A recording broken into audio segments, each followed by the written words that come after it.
नमस्कार दोस्तों, मैं अखिलेश एक बार फिर आपसे अपने चैनल पर जुड़ता हूं। दोस्तों आज हम लोग बात करेंगे 94वें संविधान संशोधन 2006 यानी 94 अमेंडमेंट ऑफ इंडियन कॉन्स्टिट्यूशन 2006। मैं अखिलेश, आप सभी को पता है कि हम लोग अपने चैनल पे कॉन्स्टिट्यूशन में अमेंडमेंट की सीरीज को चल रहे थे और आज कहां पहुंच चुके 94वें संविधान संशोधन के बारे में। ठीक है, एक एक करके चर्चा करेंगे। लगभग 45 लेक्चर के आसपास संविधान संशोधन से हैं जो महत्वपूर्ण थे, एक एक करके हमने समझाया और बहुत अच्छी तरीके से समझाया। चाहे वो बेरूबारी कांड हो, चाहे इंदिरा गांधी का जो इमरजेंसी का था 42वां संविधान हो, चाहे 44वां हो, चाहे केशवानंद भारती से जुड़ा मुद्दा, मतलब कोई भी मुद्दा या कोई भी ऐसा केस या कोई ऐसा संविधान संशोधन जो इम्पोर्टेंट था मैंने ना पढ़ाया हो, ऐसा हो नहीं सकता, क्योंकि 45 लेक्चर ऐसे ही कंप्लीट नहीं हुए संविधान संशोधन के। तो उम्मीद करते हैं कि आप सभी लोग को ये सीरीज पसंद आई है और आगे ही पसंद आ रही होगी। अंतिम तक पढ़ाएंगे, जितने भी अमेंडमेंट हुए एक एक करके समझाएंगे। प्लीज आप सभी से हाथ जोड़ की विनती है, विनम्र निवेदन है कि इस चैनल को सब्सक्राइब करें और शेयर करें। बहुत ज्यादा प्यार की सपोर्ट की जरूरत है आप सभी को। ठीक है, तो चलिए देखते हैं, आप सभी के बहुत ज्यादा प्यार की जरूरत है हमें। तो चलिए देखते हैं 94वें संविधान संशोधन जो 2006 में हुई है, क्या हुआ। देखो भैया, इसमें बात करते थे, इस संविधान संशोधन द्वारा क्या हुआ, बिहार है यानी हमारा जो बिहार है, यूपी से सटा हुआ राज्य, बिहार को एक जनजाति का मतलब एसटी, जनजाति मतलब शेड्यूल ट्राइब यानी एसटी मंत्री की नियुक्ति करने की बाध्यता से मुक्त कर दिया गया। क्या कर दिया गया? बाध्यता से मुक्त कर दिया गया। यानी कि इसका मतलब क्या है कि जो 94वें संविधान संशोधन हुआ, इसके पहले क्या हुआ होता था, तो इसके पहले क्या होता था, जो बिहार राज्य है वहां पर ये नियम था कि एसटी के लिए एक मंत्री का पद की नियुक्ति किया, यानी एक मंत्री का नियुक्ति किया जाए एसटी के लिए, शेड्यूल ट्राइब्स के लिए, उनके विकास के लिए, उनके कार्यों के लिए, उनकी देखरेख के लिए एक शेड्यूल ट्राइब्स के लिए मंत्री पद का नियुक्ति की जाए। ये कब था? ये 94वें संविधान संशोधन के पहले।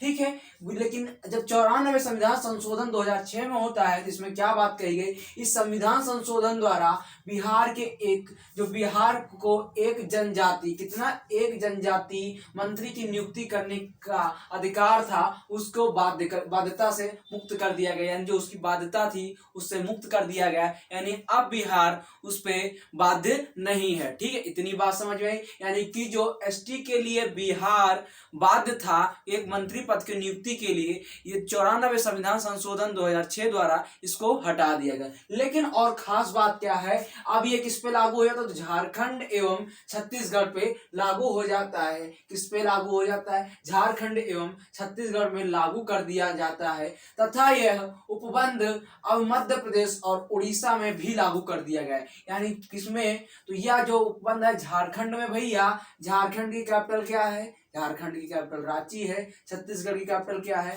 रायपुर है। छत्तीसगढ़ की कैपिटल रायपुर है। तो अब बताओ, ये जो उपबंध बिहार से तो हटा दिया गया, लेकिन अब झारखंड एवं छत्तीसगढ़ में लागू कर दिया गया।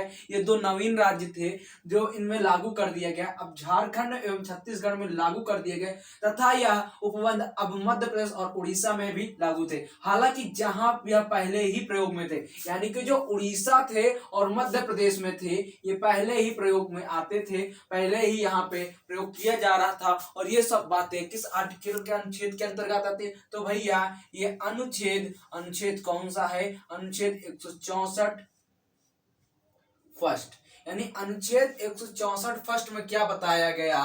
अनुच्छेद 164 फर्स्ट में बताया गया है भैया कि जो बिहार है, जो शेड्यूल ट्राइब्स के लिए एक मंत्री पद का नियुक्ति करता है, उसको उस बाध्यता से मुक्त कर दिया जाएगा। साथ ही साथ झारखंड और छत्तीसगढ़ में इसे लागू कर दिया जाएगा, और मध्य प्रदेश और उड़ीसा में पहले से ही लागू थे, यानी मध्य प्रदेश और उड़ीसा में पहले से ही लागू था। ये बात समझ में। यानी 94वें संविधान संशोधन भैया क्या है? 94वें संविधान संशोधन, सीधी सी बात यही जानो कि जो बिहार में शेड्यूल ट्राइब्स के लिए यानी एसटी के लिए यानी जनजाति के लिए एक मंत्री का पद का नियुक्ति होती थी, उसको समाप्त कर दिया गया, यानी उसकी बाध्यता को समाप्त कर दिया गया। साथ ही साथ झारखंड और कहा छत्तीसगढ़ में इसको लागू कर दिया गया, और आपका आपका पहले मध्य प्रदेश और उड़ीसा में पहले से ही लागू था। ठीक है, मध्य प्रदेश और उड़ीसा में पहले से ही लागू था।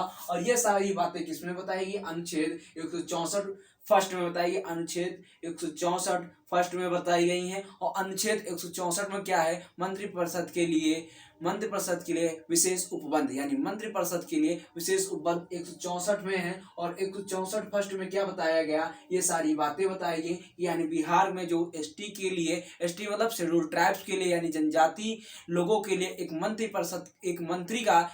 मंत्री का नियुक्ति की जाती थी, उसको समाप्त कर दिया गया, यानी उसकी वार्ता को मुक्त कर दिया गया।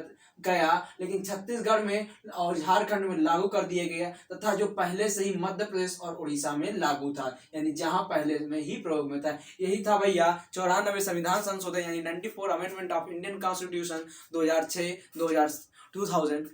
उम्मीद करता हूं ये 94 संविधान संशोधन आपको समझ में आया, अच्छा लगा। अगर प्लीज अच्छा लगा, समझ में आया तो लाइक करो, चैनल को शेयर करो, सब्सक्राइब करो। आप सभी का प्यार और सपोर्ट ही हमें आगे ले जाएगा। उम्मीद करता हूँ ये सारी चीजें आपको समझ में आ रही होंगी। आज के लिए इतना ही, तो कल हम फिर जुड़ेंगे अपने ही चैनल से इसी टाइम पे।